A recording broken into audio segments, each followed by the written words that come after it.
go. The button has been mashed. Ooh. And we just got to wait for Instagram. So stand by. Standing. Right? I'm sitting. I really can't wait for StreamYard to figure out how to integrate Instagram a little better. Girl, but all right. You talk trash about StreamYard, they're going to cut us off. They are listening. Oh, I love StreamYard. StreamYard is a game changer for me. Absolutely, 1,000%. So anyway, yes. Here we are. Welcome back. Let's get this party started. Hello. Hi, I'm Rick. I'm Dan. I'm George. I'm Jake. And we are Queer Magnolias, the podcast. In each episode, We're going to talk about everything from growing up queer in the South to the issues affecting our community today. with a little bit of fabulous sprinkled in along the way, Join us for an all-you-can-eat buffet of queer joy, mixed in with the occasional bitch fest. But always served with the the spiciest spiciest tea.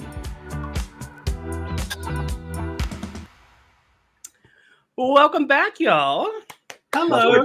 George, you Welcome look so back, cute Dan. tonight. I love Thank this y'all. little Moira Rose school marm thing you've got going on. You know, I was feeling like I'm going to go sit on the steps of the Met before school, get very Gossip Girl, the original iteration, Love it. Love it. Love it. It's fabulous. So And what are I we have on talking a about t-shirt tonight, for a y'all? change. And Dan's wearing a t-shirt. Jan is not dressed up.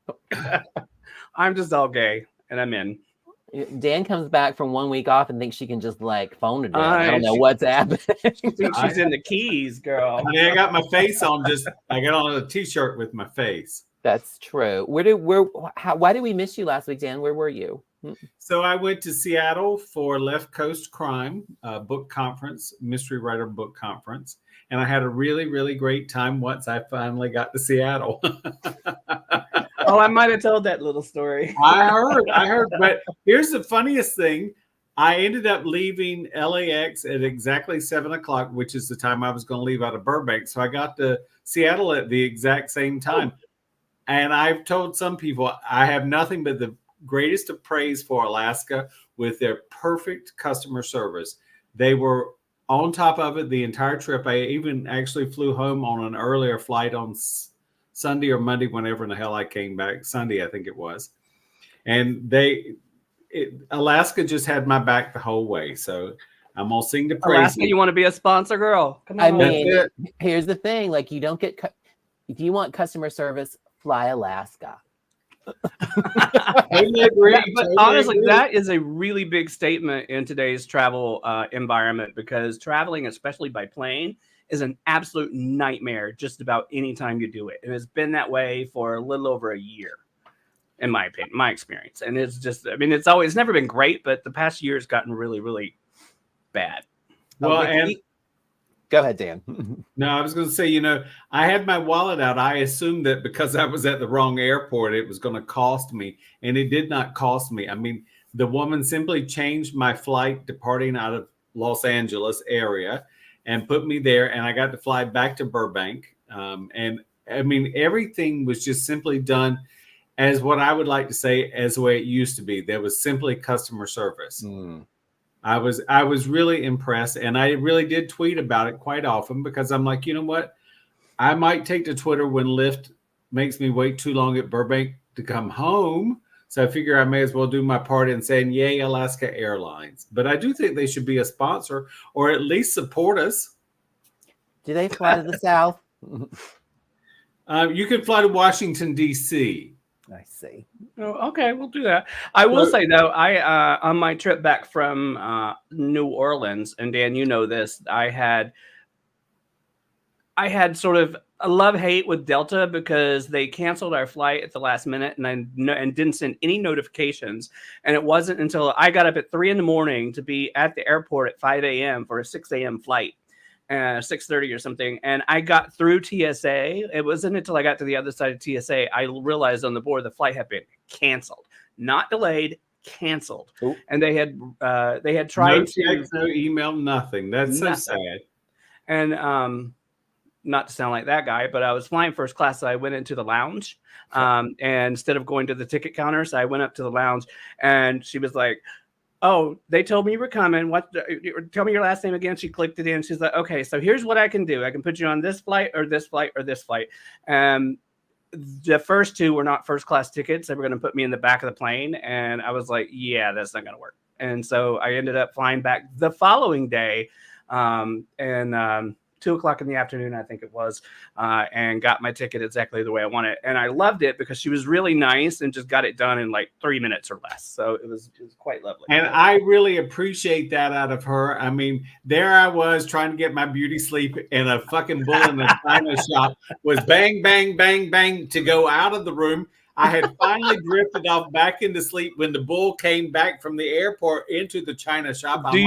Do you want me to tell them the first part of that story when the bull itself actually showed up in the room at 1:00 in the morning? And No.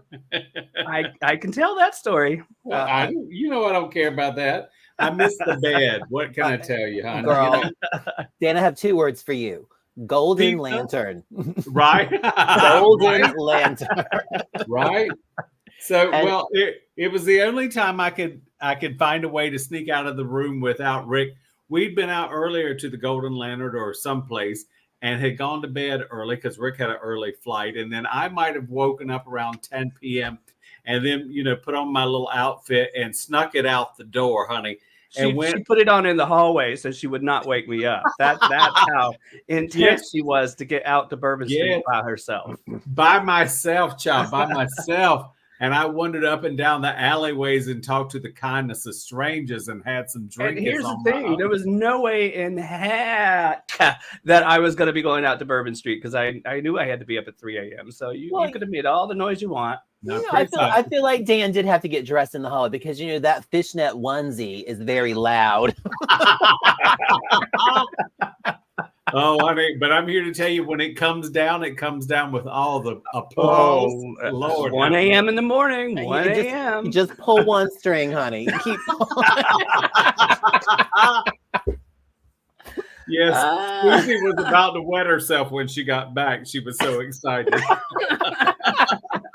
the joy of fishnet, honey. If you need to relieve yourself, you can just go right in your outfit. It's fine. Right? It beats hose though, because hose are really it just sprays everywhere. Not that I've heard, not that I would know. Is this the voice of experience? Allegedly, I read about it online one time. Esquire magazine, As one does. the Ladies' Home Journal. That's it. McCall's, honey. Honey, it was Garden and Gun. I had my gun out. You know what I'm telling you? I It hear was that. just not pretty. I hear that. Well, I will say, since some of the audience knows that about New Orleans, I got to Rawhide and they were doing karaoke, and I nearly fainted right there. But I was like, oh, karaoke. And then I did share this with George. I did stop by the Corner Pocket, and I was only there a minute or two. All the dancers had their teeth. I was like, what's up with this? This crowd is crazy and shit. So I go to leave. That was the new batch. Just give them a month. Right, the new batch was. They had rolled them out for Sunday. So as I go to leave, the bouncer says to me, "Oh, well, you didn't stay very long." And I said, "Well, I'm making my rounds." And he said this, and I love this. He said, "Well, you know what? If you come back this way and the light's on, we're still going on in here. If the lights are out, we've closed." I said, "Well, good to know, because sometimes you pass by a place and the lights are on and there ain't no damn body home." Exactly.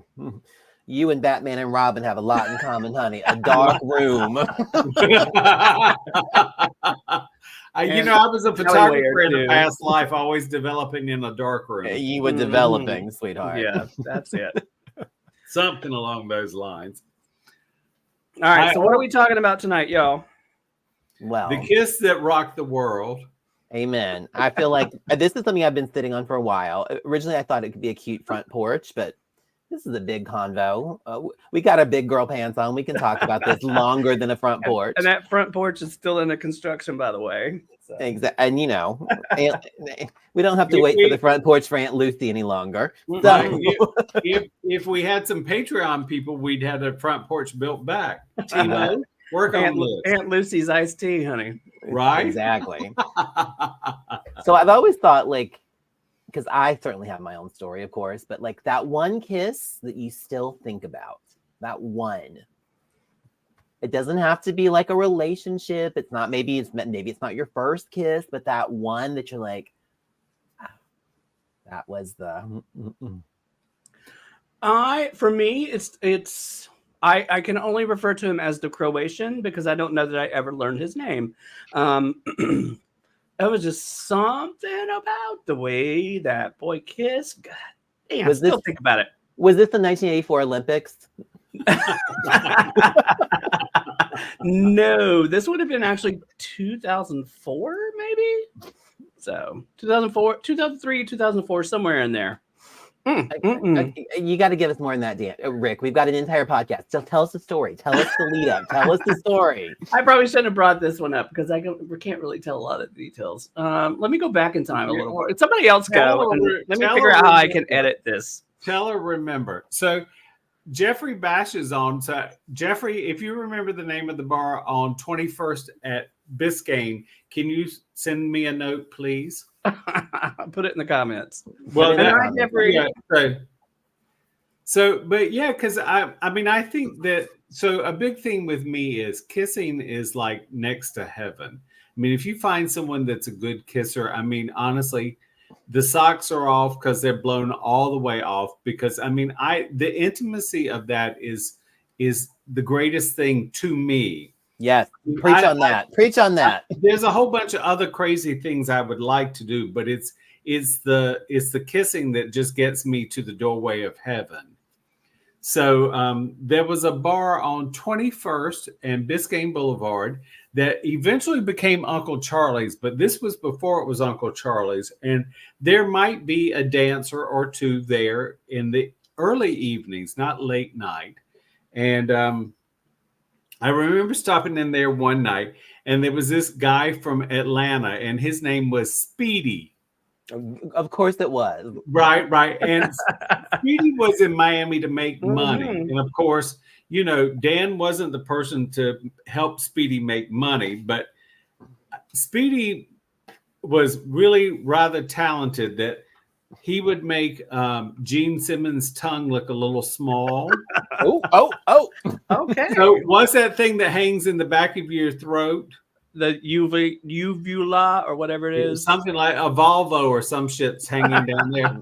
Anyway, when I kissed Speedy, his tongue reached behind my Volvo and tickled the backside of it, and I saw the face of Jesus. I'm not kidding you. And then he had to say to me, any more than that's going to cost you. And I'm like, I'm already moving clothes over in my closet to make room for you. What more do you want? I mean, honestly, it was one of the, and it was a surprise. I did not know the man was able to do that. I didn't know any human was able to do that. And I was like, I mean, honestly, the birds sang, the bells rang, and the pearly gates open. And I was like, come on in, because you welcome. You welcome. Zing with the strings of your Volvo. That's the gospel, honey. I'm here to tell you. Zing, zing, zing with her Volvo. Right. And you know, every now and then Speedy would look at me and he's like, Dan, you really need to back up and stop trying to slobber on me because it's not going to happen. You get one taste and that's it, because I wasn't buying it. I wasn't equipped to buy that night. She was not the lady of means that sits before you today. In her right? Yes, in a plain old Jane t-shirt, honey.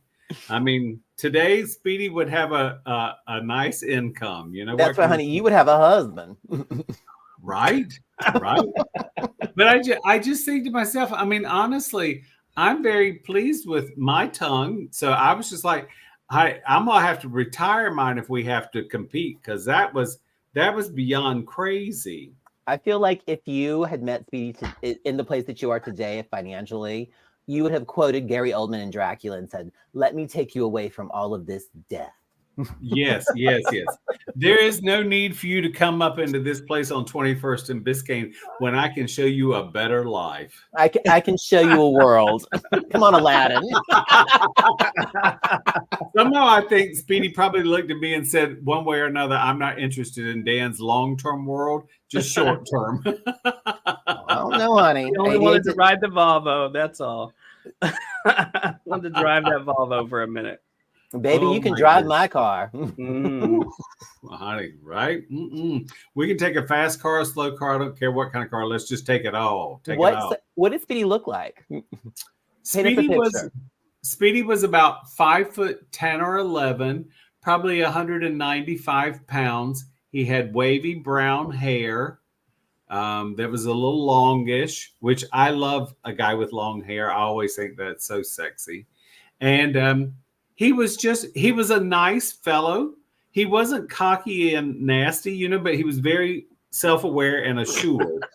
From all their deep conversations. That's right. All of 7 minutes, and she got all of that. It was more like 3, honey. He was in and out Exactly. quickly. She enjoyed classic literature. As one does on 21st and Biscayne. Right. Now, what I really assume is he said, "Oh, here's a patsy. If I give him a little bit, he'll tell everyone." And of course, I was all a Twitter and a buzz. Oh, wait. You have to tell the Ramrod story. No, I was gonna say because that story brings up for so many people, Dan. I was gonna say the spit in my mouth story. Oh my goodness. So I was at the Ramrod in Fort Lauderdale, and this was after 99. This is when I lived here in LA and I had gone back. And I was sitting at the bar, and this guy sidles up next to me, ever how you get next to a person at a bar. And he orders a beer, and I was actually drinking beer and shots that night. I wasn't drinking gin or bourbon, right? Which is shocking, but the Ramrod, that was the first mistake because that's what made him think you'd be into it. probably. That and her denim cutoffs. Oh, and I'm sure I was in a pair of Denim cutoff overalls. with one strap off. Gucci shorts, so that you can imagine. So anyway, so he punches me a couple of times in the arm, and I'm like, ouch. I'm like, he's like, I'd have been all in right there. I'd be right? like, okay. See, and he's like, oh, so do you like leather? And I said to him, well, yes, I like leather, but it's sort of like drag. It's something you put on that you don't usually wear to work. Like, I love Gucci. I love Louis That's Vuitton. what Right? I'm gonna I mean, say. honestly, I love leather in a handbag. Yeah. right. That's where I should have led off with. So anyway, all of a sudden he turns to me and he grabs me by the chin and he pulls my face in towards him. And I think he's going in for a kiss. He pops my mouth open and he spits directly into my mouth. And I was like, holy, and so I take a swig of beer and a shot, and I punch him back in the arm, and I said, buddy, I think you're a little more into leather than I am. This is not going to work. No, ma'am. No. Oh, Lord have You mercy. spit in my mouth. I mean, no. Spit in my mouth. My mouth. It is untoward. It's Untoward. I'm drinking more bourbon trying to get it out of my mouth now. Honey, the audacity of people. Right? Honestly, had he spit on my shoes, I'd have probably punched him off the bar stool. But I'm like, this is just wrong. How could you do that to an innocent like me, honey? I'm just as pure as the driven snow. Are you there, God? It's me, Margaret. No, it's me, Margarita. It's me on my third margarita. Honey, I don't even know how I could react in that situation. That is, I'm sure Rick is well versed in this situation. Well, again, it goes back to the Croatian. It's there was some spitting involved, and there was some. When he kissed, he liked to talk, like in Talking my and mouth. kissing? And it was such a weird feeling, but I didn't hate it. I just was like, I was kind of into it. I was like, all right. Was he talking about how you could sign up for Amway? No, he was not. Okay. I can guarantee you that. So I met him in a place where lots of other men meet men. And they weren't talking, except your Croat was. My Croatian was talking, exactly. So the back page of the Frontiers magazine is what I'm hearing. No, girl, this is 2003 and 4. By that time, we got to AOL at least. That's right. That's right. So paint us a picture. What did he look like?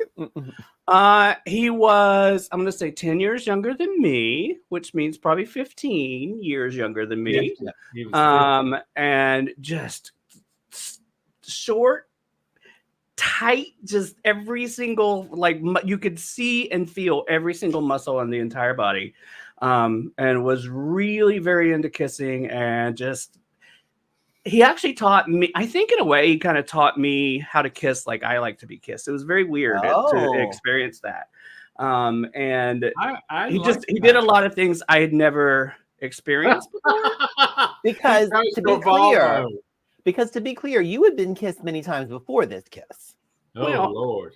I mean, I'm certainly no Drew Barrymore. I have been kissed once or twice for Well, sure. That's what I'm saying. I mean, because it's not like But the first it was kiss. just in such a different, passionate, intimate way that like I said, I think about it all the time. And I think about it now when I'm kissing other people.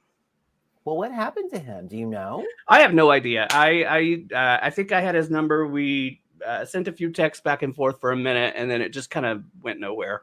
So The ship sailed, honey. I'm probably Dan? working for him now. Who knows? Dan, you are real good at this Nancy Drewing. You should find this Croatian. I'll find the number, Dan. I'll give it to you. All right, do that. I'll find him, honey, because I'm Nancy Drew incarnate. You can't hide from Dan. Ain't it gonna happen? It ain't gonna happen. Mm-mm.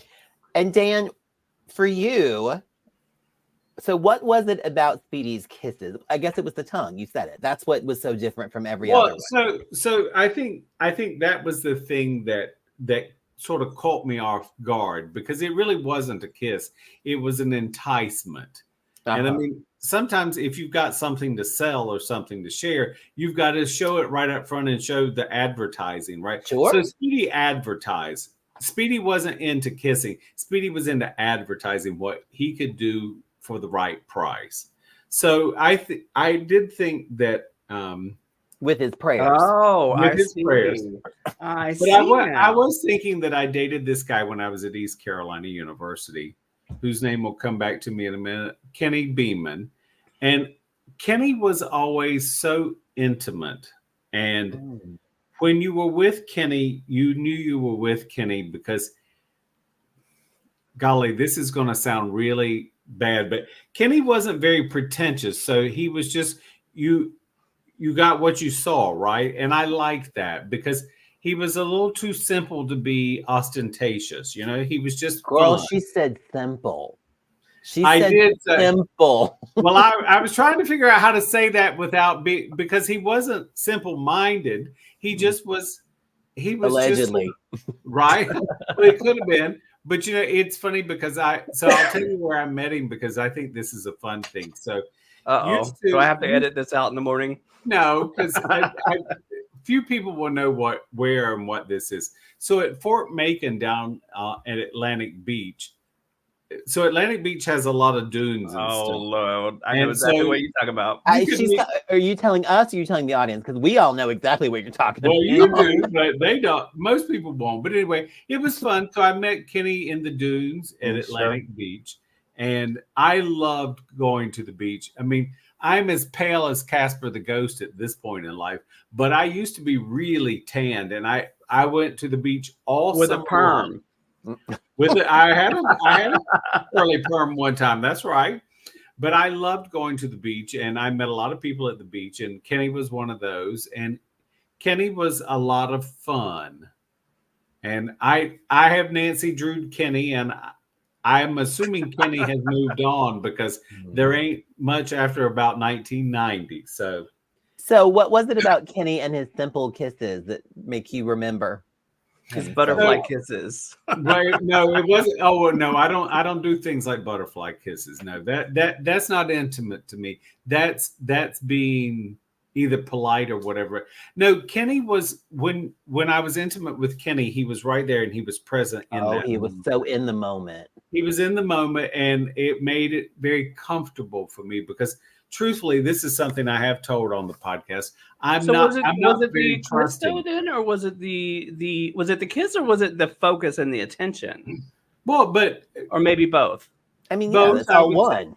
both I would say, because I mean, so one thing is I remember this one guy that licked like a dog all over my face, and I'm like, oh no, I cannot. I got no problem with it. Sorry. See, Rick doesn't mind that, but to me, I'm wigged out from that. George and I are very similar on that. We're wigged out from that. I need no. I no. I don't have a problem with it, but just I don't know about under the arms because of the deodorant shit. So What is she talking about? You have gone in a whole other tangent. Also, I'm good, sir. We do not know each other that well yet. If you could just keep it contained, Right. Girl, that is a lie, and you know it. But anyway, if you're gonna use your tongue, I'd prefer it to be in my mouth and not Good on my sir. eyebrows. it does bring it. I do want to bring it back to something else though that we just kind of landed on about being in the moment and how intimate it is and how how there you are. I think that there are people out there, I won't call names, that sometimes they hook up with other people and it's not as intimate. And I think there's always that, I'll do anything but no kissing, right? Oh. And George and I have things to say about that, both of us. I think the kiss, but I guess what I'm trying to get to my point is that the kissing changes things. It brings it in on a much more intimate level. And it's interesting to me because it's not that way with any other physical interaction that you may have with someone. But when it comes to kissing, there's something about it that just becomes very connected in a very intimate way.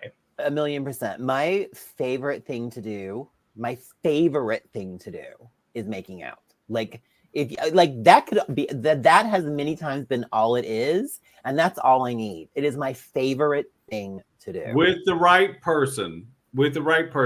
So I will say, because I've mentioned this before, I might have been a little busy in my life. So I've certainly She ain't got no dowry though. I've certainly been very intimate with a lot of people that there wasn't much passion or joie de vivre in. It was That wedding dress is going to be midnight black. And the wedding dress is like Monica Lewinsky's, is constantly in the goddamn cleaners. You know what I'm saying to you? I'm picturing like Miss Havisham. Yes, that too. A little Charles Dickens. I think that, so for me, to go back to what Rick was saying, there are people that don't want kissing because they don't want the intimacy. Sure. I do want the intimacy, especially if it's someone that I enjoy being with.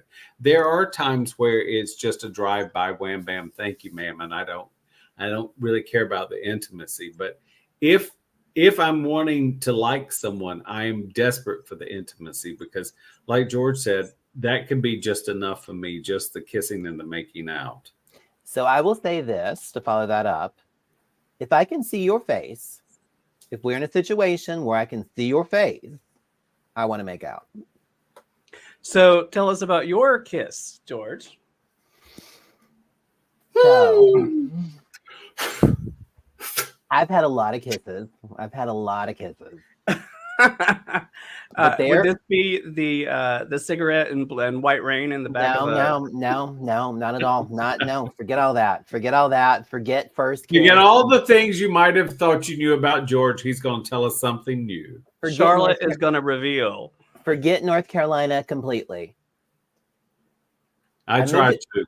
I moved to New Orleans, and I feel like with New Orleans for me, it was, in a way, like a real rebirth. It was a place that you're a brand new person, and you can just you know very few people here because there's the few people you moved here with, and they're the only people that know you, and everybody is reinventing themselves, so you can be whoever you want to be. And for the first time in my life, I was really like focusing on my art, and I was making my living through my art, and I was just being the person that I always thought that I was meant to be. Right. And so that was being reflected in like how I dressed and how I looked. It was the first time that I'm like, I'm just going to wear a dress and it's daytime and I'm going to walk out in the street and wear a dress and I'm fine with that. And I felt very good. I felt very me, which I feel like was the first time, like sometimes you got to leave home to find home. Yes, honey. Tell that. Oh, I love that. I'm putting that on a t-shirt. Got to write that down right now. Go ahead. Keep talking. So there was this one day that I remember. I was with my friend Jocelyn, who moved to New Orleans with me. Hi, Jocelyn. I hope you're listening. And we were walking down Decatur. And New Orleans, for the first time, was the place that I ever really experienced people experiencing kind of homelessness. And not in the homelessness way we think of people today. This was more like runaway youth, like teenagers that had gone south, you know. And they were always punks. They were always like mohawked, punk rock, like so cute. And there was this boy sitting on one of the on the sidewalk on Decatur with his back up against, you know, one of the boarded up storefronts. And he asked for change. And I'm like, you know, I don't have any change. And he started walking with us. And he was like, so, like, he was talking to me. And he asked about like the tights that I was wearing because I was wearing a skirt. And he was like, how far did they go up? And I pulled the skirt up. I was like, this far. and he was like, gosh darn it. That's not what he said. He used the real words. But since we're live, you know, I love New Orleans. And so then I started seeing him around. I was like, oh, he is so cute. Like, and let me paint a picture for you. Like, wait, so you pulled your pumpkin up for him, like like my forebears before me. Yes, exactly. So he was like, I don't know, he was probably like 6 foot tall, and he had a mohawk, like, you know, it was cute. It was like, I love it. I love it so much already. And he had like the Henry Rollins glasses and like and he had a little goatee because this was the 90s. And, you know, just like the skinny black jeans and a lot of safety pins and Doc Martens and just, he was so Doc cute. Martens. So cute. So then I started seeing him around. And of course, then I started looking for him. I was like, oh, Decatur. Well, that's the place. I'm going to start looking for Decatur. So eventually we like started hanging out and I got to know his name and like, and I remember there was this one night where he was like, I'm going to show you some of my world. So we go to like where they're squatting, because they're squatting in this mansion on Esplanade, this giant mansion that that part of it had caught on fire at some point and they're just squatting in it. So I'm like, oh my God, we're walking through it. I'm like, this is like, what? It's like, yeah, this is where I live. This is my room. And I'm like, this is so amazing. And we're hanging out and, you know, and then he's showing me this stuff. And then we like go and get some food. And the night kind of comes to an end and he walks me back to my place, which is on Dumaine at the time. And we're standing in front of the gate that goes from the street down that little side alley that goes into the courtyard back to like what we politely call now the servants' quarters in the back of the building, which is where my apartment was. And he leans in and he kisses me, and it's so soft at the beginning. Like, it's just so tentative and soft. Because technically, this is the first time he's ever kissed a guy, you know? And he kind of pulls back and he's like, oh. I'm like, what? He's like, that's not what I thought it would be like. I'm like, what do you mean? He's like, you're so soft. I was like, well, give me a minute. Give me a minute. Keep that up, and that won't be the case. Right. And so then and so then he just leans back in and he goes for it. And like, I think about that kiss like all the time. I love it. I love it. I love it. I love it. I think about that kiss all the time. Like, it wasn't my first kiss. It wasn't my first, it was my first relationship, but like that, it was so, everything about it was so perfect. I don't know about y'all, but I don't think the first kiss is really that. I mean, it's nice. All right, I'm gonna stop you right there, because my first gay kiss. Now, not my first kiss ever, but my first gay kiss. Because he went down on it. We all know about that. Huh? No, you don't know that. Well, actually, you might. Yeah, we did. We've all heard that story, honey. No. I'm not talking about that one. The kiss of life, honey. I'm actually talking about the first time I hooked up with a guy was with 2 guys at the same time. So it was a threesome. And my first experience ever. I'm listening.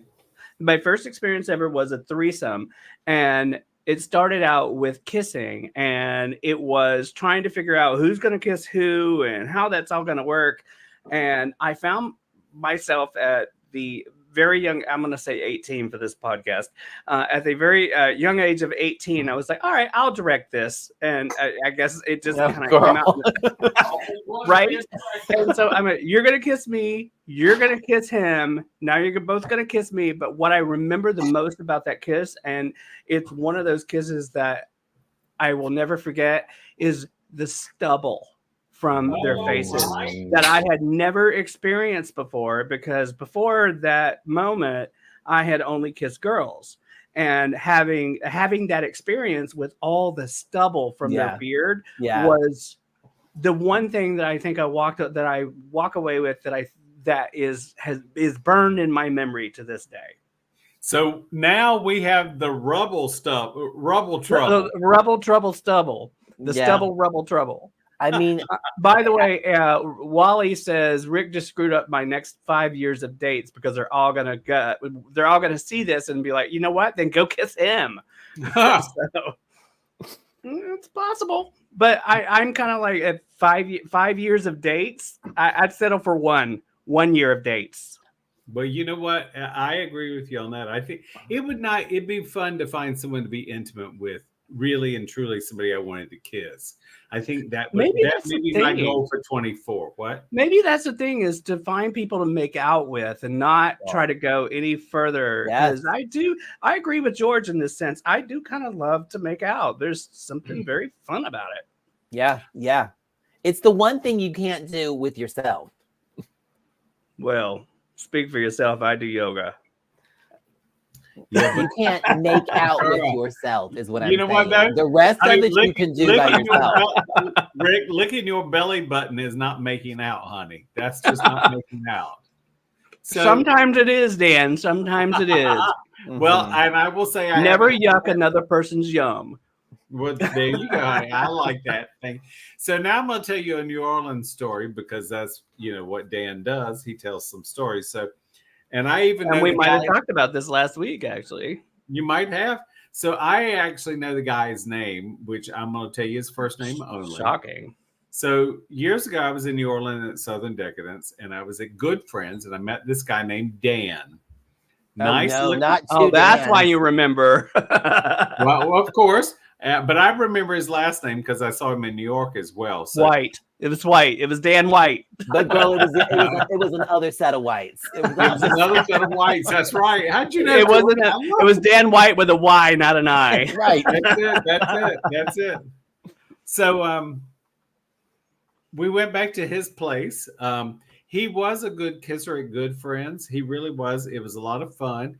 And so he invited me back to his place, and he had a home in the quarter. But he owned a house. Wow. He actually owned a house. That's pretty rare. Yes. So, we go down that little alleyway, right? It opens up into the courtyard. Then we go into the main house, which was like, holy cow. I mean, it wasn't so huge or opulent. It just was inside the quarter, which was so very different. That's all it needs to be, honey. That's right. So we went up to his master bedroom, which was lovely. And, I had boudoir. She went up the winding stairs to the boudoir. She did. So I had not seen Interview with a Vampire, but I probably wish I had at this point in life. So anyway, it turns out Dan was a biter. Honest to goodness, practically try to bite off your skin biter. Okay. See. To make you bleed? No, that's where I draw the line. I don't mind a little nip. A little nibble on the neck was sort of cute. And then, he bit my nipple, and I thought it was going to, I looked down to see if it had fallen off. And every time I would let my guard down, that mother would bite me hard. And then I was like, I have to go. I have to leave. And no, I won't do it again. He tortured me for seriously, probably 2 hours, because I bought into everything of, I promise I won't do it again. I mean, the number of times I've used that line. I'm so sorry. It was just a force of habit. I won't do it again. And I've gotten away with that till dawn. I thought it was water. Wonder Woman pilot episode callback. But Dan, I've got 2 words for you with the whole constant torturing and the biting and the nipple. Jeffrey Dahmer. Right, precisely. And I will tell you that at some point, because I'm not a biter and I don't really like to be bitten. I think at some point I was just like, I just don't really understand if I'm going to live or die. That's Because I'm like, I don't know why you keep doing this. She's Why like, are you torturing me? I have brunch The only- reservations tomorrow. I can't die tonight. The only time I ever worry about that is when they want to really tie you up where you cannot get free. And then Oh, I'm no, like, no. and then I'm like, I'm not doing this again. And then you're like, oh damn, here I Because the am. last time I had to negotiate my way out of this. This is not happening for the fourth time. Not happening. The last time I was a mummy, I thought I couldn't breathe. I'm not going to That's do right. it again. That's right. Come pick me up in about 45 minutes. Mhm. Me texting Dan, come and get me at 7 a.m. I'm never doing this again. Yes. I'm like, toot toot, I'm here, honey. Are you coming down or do I need to call 911? That's right. Did you bring a pair of scissors? Because you might need them. So I did see Dan in New York. He worked in New York and he had a big opulent apartment in New York. Dan was really well to do, and later on in life I met some people who actually knew him. In New York, he was much better. He was a nice man, honest to God. That kind of person. We only put him in a cage in New York. He didn't Right. try to do anything else. So it's like one of those people that I was like, oh my God, you're so handsome. I'd take you home to mom, but you would probably bite her too, and she'd shoot you because she wouldn't have put up with that. The whole biting thing I don't get. I It's have just no not my problem with bag. it. I have no problem with it. And I think I expect it in New Orleans. Honestly, I will see if I can I don't Nancy have a problem with the Dan, and I'll biting. get What- his information. I don't have a problem with the biting. I don't like the biting to bring blood. That's where you draw the No, line. he did. It's, So he it's did the bring- light bite. It's the puppy nips, right? Well, It's so the- okay, he didn't bring blood, but this was no puppy nips. This is like when you go back to your hotel room and you see the teeth print on your ass cheeks. No, ma'am, that's not a nip. That's not a nip. That's a Well, honest to goodness bite. It's a fine line. Sorry. I know that you're saying puppy nips, but all I can hear is puffy nips, which is a whole other thing. Lord have mercy, y'all. Y'all Terrible. ain't right. Y'all something else. Y'all ain't right. I mean, I Rick, swear. I could never. I feel like I could never. I don't know that I could ever do the whole like tie me up, tie me down. Like I can't. Like I'm at your complete mercy situation. Unless of I course, it's will somebody that say, you I will really- say, the only way to do that is with someone that you truly Yes. trust. Yes. And I've been in both situations where someone's been like, "Can I tie you up?" And I'm like, and in a situation that I knew I didn't control and knew I was with somebody I didn't know that much, and I was like, "Yeah, we're not going to do that." Yeah, I don't You know you. always say no to me when Right. I ask if I could But- gag you and tie you up. Why do But you always say no to me? You I know have me. been. I will say this: I have been with someone who wanted to tie me down and do all these things, and he did it. And how do I say this for the live podcast? It worked within 45 seconds of me being tied up. I just was like, it was over. The whole scene was over because it just took that. It was done. And I Yeah. was like, holy crap. Here's the- That's never happened. I'm in. Let's So do it here's the thing- again. Here's the thing about that 45. How long did you say it took? Seconds. 45 seconds that it took to be like, oh yeah, this worked. It took him like 45 minutes to actually tie all those tiny little knots and that tiny like the whole. That's the thing about it for me. It's like that. Darling, I've done Yeah. it 17 times in one night and it's never been a problem. So Oh, here we go. I Allegedly, So, yes. allegedly, people. was also Alleged. 17 at the time. So anyway, Oh, underage. sorry, 18. I was also 18 at She the was time. 18 at the I time. miscalculated. I forgot to carry the one in the I was math. like, she's lied so I much mean, about her all age, she y'all doesn't know Rick how to is- do it. Well, Anytime all I of you tell know an Rick age, is just not add good with 5. math. Anytime right. I quote an Rick's age, not just good with add math. 5. Yeah. So Okay. you're All right. 62, right? I'm not going to answer that. All right, y'all. I think we're at time. We've been talking about this forever. Well, Turns that's out because we it got was a on the good strike topic. again. I'm right. I'm going to turn this over to the audience real quick for 1 minute. Any questions from anybody? Any comments? Any stories anybody wants to quickly tell? Otherwise, we'll wrap this episode up. Exactly. I mean, no pressure. No pressure, No everybody. pressure. No pressure whatsoever. Wally, Well, I'm sure you there have a are kiss and tell 16 story. people. There's 16 people watching on StreamYard, so somebody should have a question or a comment. We're looking at you, Aaron. Well, I guess And let me not. let me Maybe- look who's watching on. I don't get a number on Instagram, do I? Do I? I don't know. One day y'all gonna figure this out one day. One day, StreamYard's going to figure out how to integrate Instagram. Instagrate. Yes. Integrate. If StreamYard Right. understands how to do Instacart, you will never be off of StreamYard. Well, Wally says no teeth. Absolutely no teeth. Period. So there you go. So does Thank that you, mean Wally. does that mean Wally only wants to kiss people who have false teeth and take them out, so that there are no teeth? Ah! Well, again, no teeth. Doesn't matter how you get there.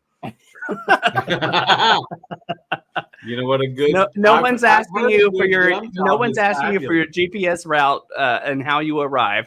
Just no teeth. So what Period. what I'm hearing is gum job. Well, I've heard a lot of people say a gum job is like heaven. Nothing like a gummer. Rick, Nothing like a gummer.